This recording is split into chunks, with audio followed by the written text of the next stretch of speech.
nakikita ko na si Attorney Franklin Quijano ng National Commission of Senior Citizens. Nako, sir, Sabado ngayon at kasama natin siya. Maraming salamat sir ha sa pagpapaunlak po sa ating imbitasyon ngayon. Last week, napag-usapan na po natin ang ilan sa mga programa para po sa mga senior citizens, lalo na po itong mga discount, itong social pension, napag-usapan na natin yan. Pero baka may mga tanong pa po kayo dyan kay Attorney Franklin Quijano. Ayan, kasama po natin siya. Ayan sir, magandang gabi po sa inyo. Attorney, bati na muna kayo, Secretary. Magandang gabi ka, Coffee, at isang malaking karangalan, makausap ka uli. May marami tayong developments at sana matulungan natin yung publiko, mga senior citizens na nangailangan din ng mga impormasyon. Okay, tama sir, importante. Maganda yan na mapag-usapan natin kung ano yung mga programa na dapat at mga pribilehiyo na tinatanggap ng ating mga senior citizen. Sir, update muna tayo dito. Last time na-mention po ninyo na nasa palasyo na po itong panukalang batas na magbibigay ng cash incentives sa mga senior citizens natin na tutungtong ng 80. May update na po ba tayo dito, sir? 2 weeks tayo, may development po ba? Tayo po hiningan ng komentaryo patungkol dyan, kung tutol ba tayo at sang-ayon. At sa isang sentence lamang, sinabi natin na sang-ayon tayo na mabigyan ng 80, 85, 90, 95. Ang ating mahal na Pangulo ay hanggang March 14, may opportunity siyang pirmahan ang batas. Ngunit pag lumampas ang March 14 at hindi niya napirmahan, considered automatic approved na yung batas. So in these two cases, lalong-lalo na in-endorse ito ng kapulungan, both the Senate and the House of Representatives.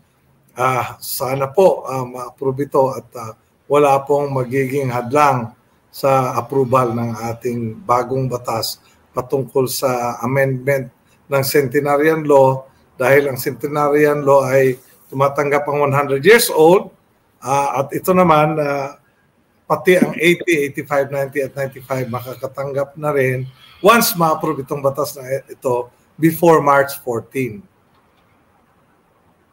Yan, so hoping na magiging batas siya kasi maglalapse naman yan pag hindi pinirmahan ng presidente, automatic magiging batas siya. So yan na lang po, ipagdasal na lang natin yan. I don't see any reason na ibibito ni Pangulong Bongbong Marcos yan. So hoping tayo magiging batas na siya. Sir, ito po question ito from our discussion last week patungkol po sa social pension. Ito, pinahabol lang itong question. Paano daw po ba yung sistema ng payout dyan? Monthly daw po ba yan o lump sum po ba? Paano daw po ba?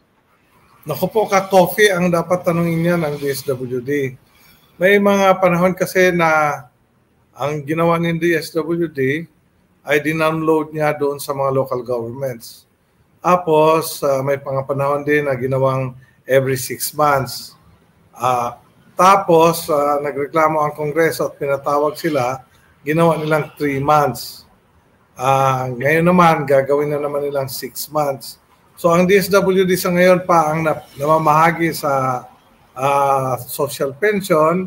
I think sila ang makapag-decide gaano ka-frequent yung pagbibigay.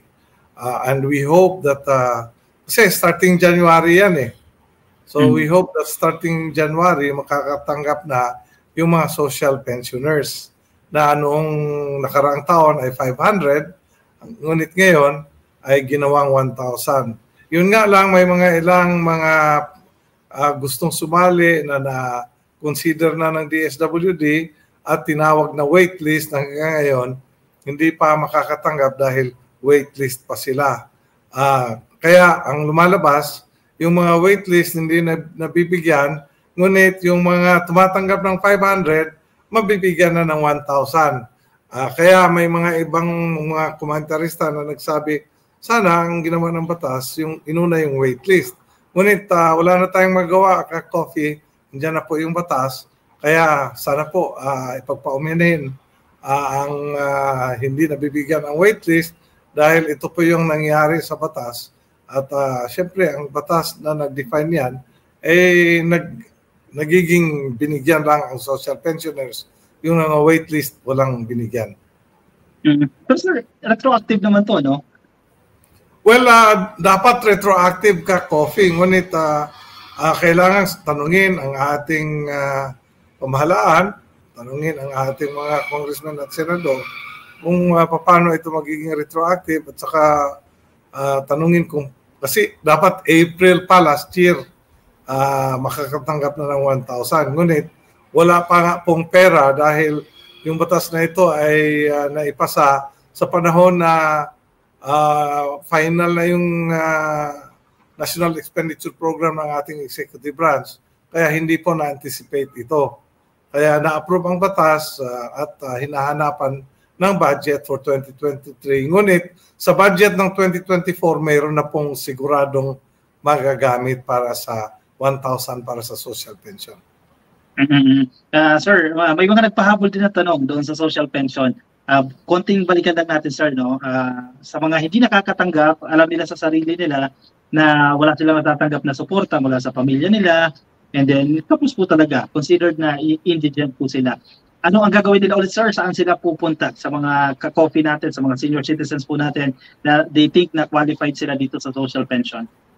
Well, sa ngayon kasi, ang namamahagi at gumagawa ng desisyon ay ang DSWD pa. Kaya kung may mga gustong sumali dahil karapat-dapat sila at sa tingin nila talagang wala silang suporta, walang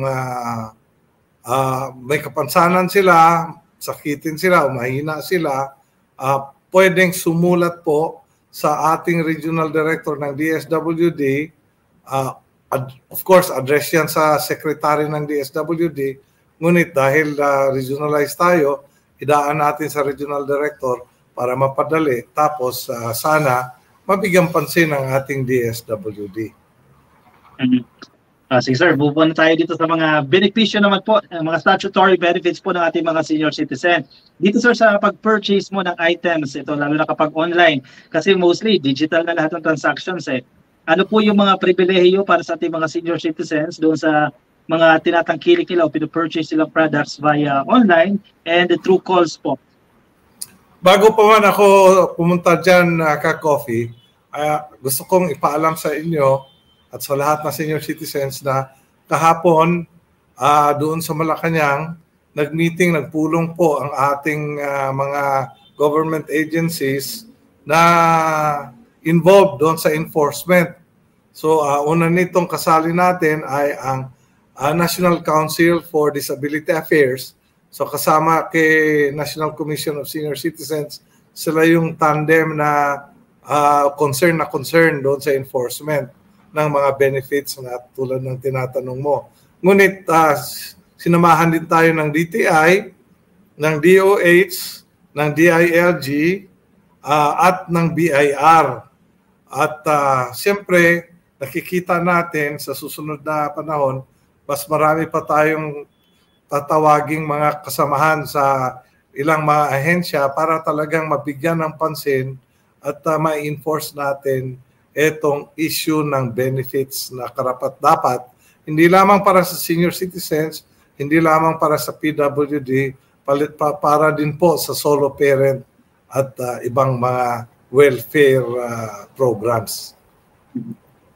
Magandang development to, sir, no? Kasi isa din sa mga reklamo ng mga senior citizen, nag-i-exist na yung ganyang policy. Ang problema, yung ibang establishments ay hindi sumusunod. So good things are na nagkaroon ng discussion agad at dyan mismo sa Malacanang pa, kahit pa paano, mai-enforce natin yung implementation nitong mga batas na ito. At yung mga privileges para sa kanila, makuha talaga nila.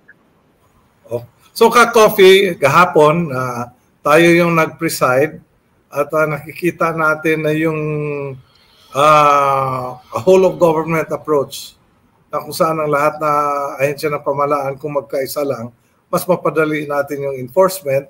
At siyempre, may monitoring, evaluation, tracking, and accountability na magagawa tayo sa lahat.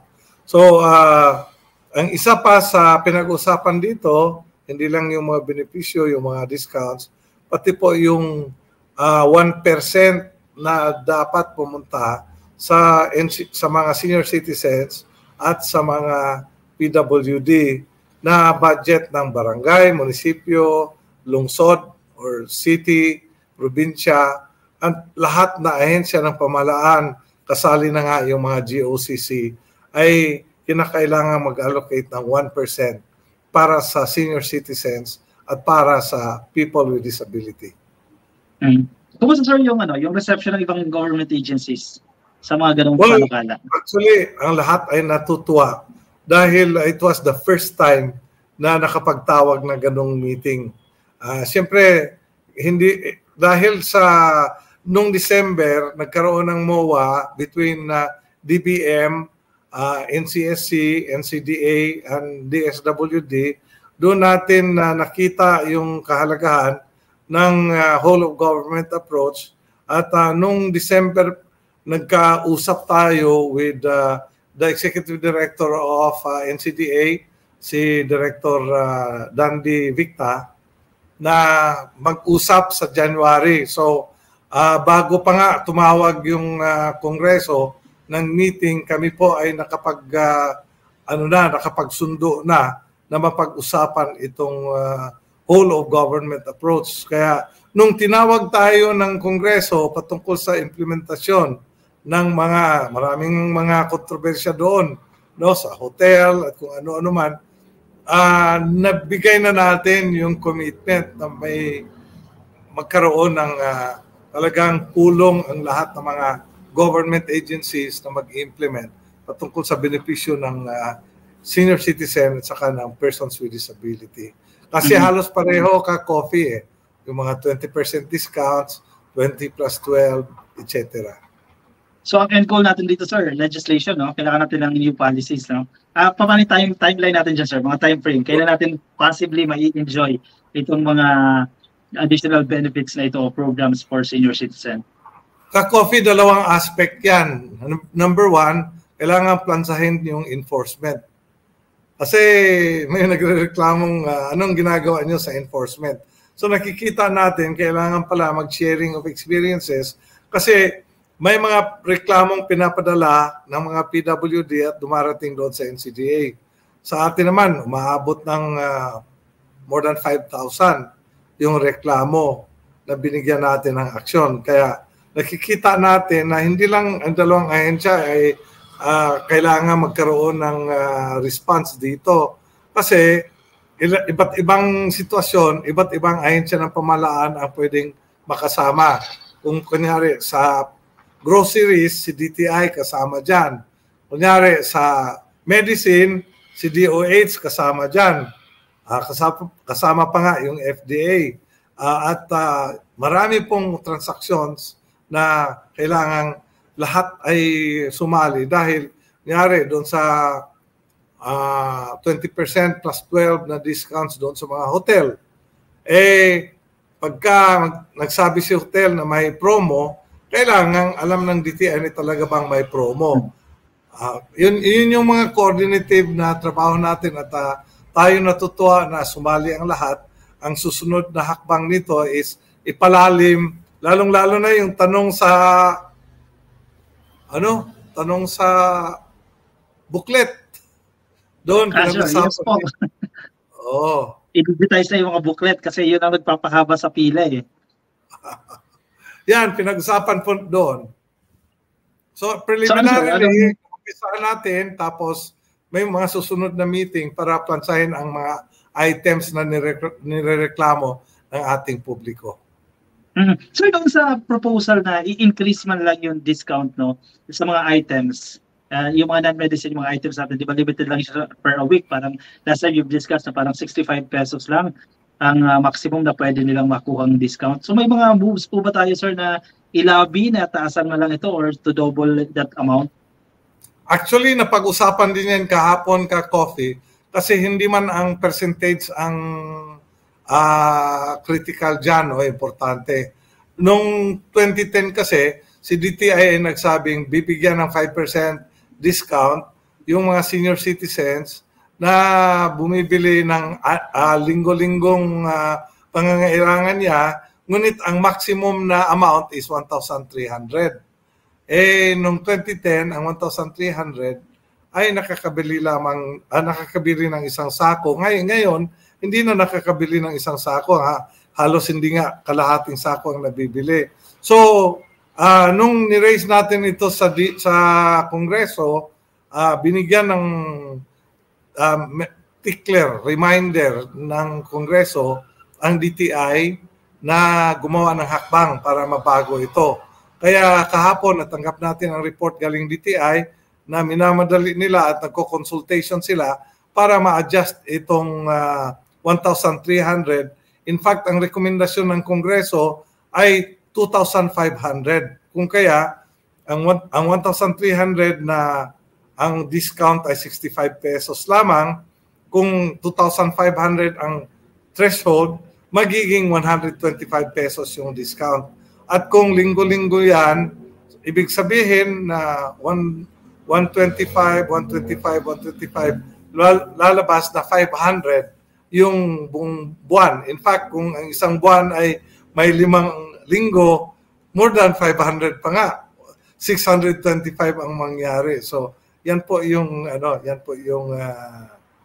napag-usapan doon bilang report doon sa adjustments, Yung mga percentage changes halos walang napag-usapan na ka-coffee kasi ang threshold ang napag-usapan. So, we are looking at paano ba ito ma-improve lalo. Kailangan talaga ng partisipasyon ng ating senior citizens para mabigyan tayo ng mga mungkahi kung ano pa man ang karapat-dapat para mag-improve yung benepisyo ng senior citizens. At least pag-uusapan na ngayon, no? At least nadi-discuss na siya, nabibigyan na siya ng panahon para pag-usapan. So, parang yung tanong ko kanina, covered ba dyan yung mga online transactions at yung mga transactions via phone calls? Opo, covered ang online transaction. At kung if you recall, Ka-Coffee, nung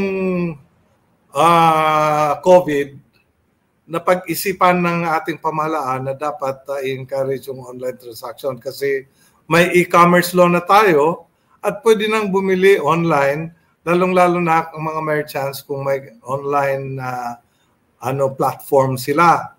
Kaya nung hearing ng Congress, talagang inopen ni Congressman Joey Salceda kung ano ang pamamaraan, kung pwede bang makapagbenepisyo at ang nakita nila na medyo mahirap pumasok doon sa mga online platform kaya yan na po yung sunod namin na hakbang, paano mapadali, i-testing muna yung purchases, for instance, banggitin na natin, Grab, Food Panda, at kung ano-ano pa man na naghahatid ng binibili na food items, yun yung online purchases. So, pinag-aralan na natin ngayon paano ito mapadali dahil ang sabi nga ng Kongreso, medyo kailangan mag-improve yung mga online platform. So, kasama na po ito ng monitoring, evaluation, and tracking. Yeah, sir, i-shoutout din natin yung mga ka-coffee natin. Si Sir Jake, nakikinig po sa atin, at si Lee Shaolan. Happy viewing po sa iyo. Kay Ma'am Adel Pajardo. Ito po may comment po, may suggestion si Jake Franco. Sana lakihan nila, dagdag kasi konti lang ang gamot na nabibili. Dapat talaga, malaki kasi ang kailangan talaga nila yan. So dito sa social pension, sir, do ka-increase lang siya, no? May mga, diba? May mga discussions na ba na iangat pa siya? Do last year, kaka-increase lang yan eh. May ganyang discussions na ba tayo? Well, to be candid, Ka-Coffee, walang usapang i-increase ang 20%. At saka nakikita ko ang reaction kay Jake, yung 20% plus 12. Kasi kung batable ang medicine, 20 plus 12 eh. Although hindi siya 32, it's 28.57. Yan. Yan yung discount. Malaki-laking discount yan. At hindi kasi natin masabi na kunti lang ang mga gamot na nabibili. Kasi lahat ng gamot na may reseta ay sigurado na may 20% discount. At kung batable, matanggal pa rin yung VAT at magiging 20 plus 12. Pati nga yung OTC, over-the-counter, yung walang reseta, subject pa rin yan ng 20% discount. Kaya sa nakikita ko, lahat na gamot, whether over-the-counter, vitamina, o ano pa man, ay subject already to 20% discount.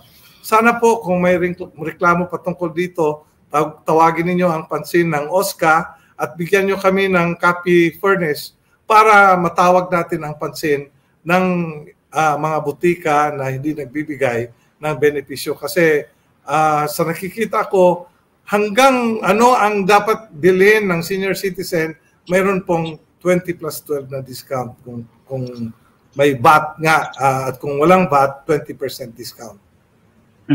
Not bad na rin to. Actually, sir, malaki na rin. Malaking bagay yan para sa ating mga senior citizen. At last week na, sir, napag-usapan natin itong libre na regular check-up, yung annual check-up para sa ating mga senior citizen. And recently din, nabigyan po kayo ng pagkilala ng PhilHealth bilang isa sa mga partners nila, stakeholders sa pag-suporta sa mga programang pangkalusugan ng gobyerno. Sir, counting update. Kumusta po yung event na yan? Salamat sa pagbanggit mo doon sa PhilHealth. Actually, nagulat kami nung binigyan tayo ng award ng PhilHealth. May plaque na binigay sa NCSC dahil lahat ng commissioners ay talagang nagbibigay ng impormasyon sa lahat ng mga senior citizens kung saan ang maabot nila. In fact, kasali na nga sa mga programa ninyo ka-coffee sa social media na dapat ipaalam sa ating mga senior citizens na may annual regular medical examination na binabayaran ng ating pamahalaan sa pamamagitan ng PhilHealth.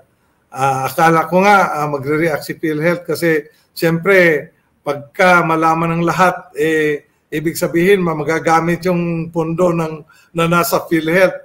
Ngunit ako ay natutuwa na sabi silang that we are doing what we are supposed to do. Kaya ulitin ko lang din ka-coffee, sana ipaalam mo sa lahat ng mga senior citizens na mahalaga ang annual regular medical, dental, optical, ear, and geriatric examination. Sa pamamagitan ng annual physical examination, malalaman natin ano ang katayuan ng kalusugan ng senior citizen at malalaman din ng pamilya kung kaya marunong ang pamilyang mag-adjust kung ano ang gagawin ng pamilya. Kailangan ba ng exercise, diet, at maintenance medicine. At saka kung ito ang mangyari, pati ang local government, malalaman na rin nila anong gagawin sa paghatid nila ng serbisyo at sana mag-door-to-door ang ating mga local government na ihatid yung mga maintenance medicine para sa senior citizens. Yeah. Good move, sir.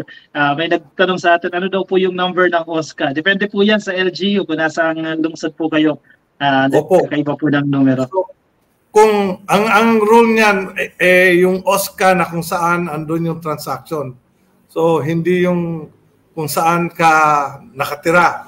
Kasi kung kunyari bibili ka ng isang butika na nasa Makati, yung OSCA ng Makati, doon ka magreklamo. Ngunit tulad ng sinabi ko, ka-coffee, sana malaman din natin para makatulong tayo mag-follow up. Sir, ito naman pong question na to. Actually, pinadala lang sa atin ito. May mga preference daw po ba sa mga senior citizens na gusto mag-avail ng mga programa ng gobyerno? Halimbawa itong tupad. Dapat ba priority sila? Or may separate programs ba tayo para sa senior citizen na almost similar to tupad? Hindi ko yan masagot fully ka-coffee. Ang naririnig ko, yung tupad ay para sa mga manggagawa na nawawalan ng trabaho, kaya may tupad. Sa senior citizen, klaro naman yung 60 years old pataas, yan yung measure ng pagbibigay ng social pension. So, iba't ibang programa, iba't ibang measure, at sana po sa susunod, baka pwede nating isali sila. Kasi ako din may mga tanong, paano ba, kasi may mga reklamo minsan, bakit hindi ako nasali, etc. Sige sir, maganda yan. Three-way discussion. Shoutout din natin mga ka-coffee natin, si Ma'am Carol Pascual, si Ma'am Cora Paredes, at si Ma'am Sherry Cortez, at si Pubs and Emerald na nasa Davao po, nakikinig po sa atin.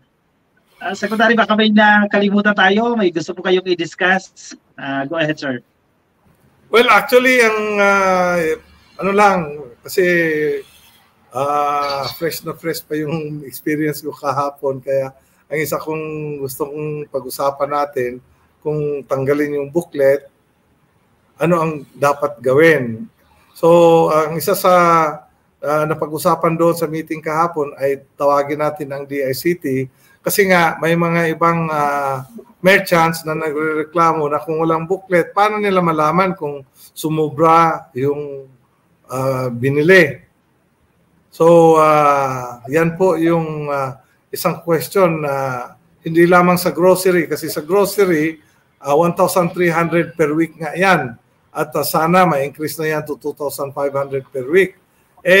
Kung isang senior citizen ay bibili sa isang grocery, tapos sa susunod na oras ay pupunta na naman sa ibang grocery, paano daw malaman? So, kailangan pong mapag-aralan ito, kaya iniimbita natin ang DTI, ang lahat na ahensya, kasama na ang DICT, para mapag-aralan talaga paano ang recording at paano gawing permanent at ang lahat ng senior citizen ay mag-comply. In the meantime, sa nakikita natin, baka kailangan pa ng booklet in the meantime hanggang may magkaroon ng desisyon ang ating pamahalaan sa pamagitan ng pag-aaral at talagang pulidong desisyon kung paano recorded yung mga transactions.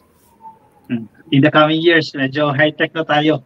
Wala na tayong booklet. Parang yung mga discount card, sir, no? Halimbawa, sa Pure Gold, pag namimili ka, meron kang card na ginagamit and then nagre-register doon yung points. So, baka next year, gano'n na yung ano natin eh. Actually, napag-usapan na yan na ka-coffee. Ang problema lang sa discount card, pagka bumili ka sa isang grocery, may discount card ka, so may enjoy mo. Pag nag-move ka na naman sa isa na grocery na ibang pangalan, so paano matrack yung transaction? So ito po yung centralized data ay pinag-usapan talaga. At malaking susi, sir, ang DICT. Yeah, susi ang DICT. At pati nga yata ang PSA, ang BIR, ang lahat na ahensya na may mga kakayahan sa technology. Mula kay Ma'am Cecilia Peña, thank you, Secretary Quijano, sa lahat ng updates para sa mga benefits ng mga senior citizen. Sir, sige po, panghuli na lang po. Baka may na-missed out tayo dyan. Gusto niyo pong ibahagi sa atin o share sa ating mga ka-coffee na nakikinig ngayon. Go ahead, sir. Well, ka-coffee, marami pa pong trabaho na dapat gampanan. Ang gusto kong hingin na sa iyo na sana makumbinsi natin yung mga seniors na damihan pa yung participation sa online registration. Sa ngayon, lampas na ng 4.2 million ang nagrehistro. So malaki na talaga yan at significant na, lalong-lalo na kung matransfer yung trabaho manggaling sa DSWD at yung trabaho ng mga registration ng association ng mga senior citizen, baka dadami pa at ang data natin is even more reliable. But suffice it to say na importante talaga yung primary data na ang Senior Citizen Commission ay magkaroon ng datos nang sa ganon may programa tayong pwede pang magamit para sa ibang mga aspects ng senior citizen. Kasi gusto nating malaman yung health condition, gusto natin malaman yung skills ng mga seniors para maipamahagi sa ating buong lipunan. So sa ngayon may 4,229,781 and every day it is growing by leaps and bounds.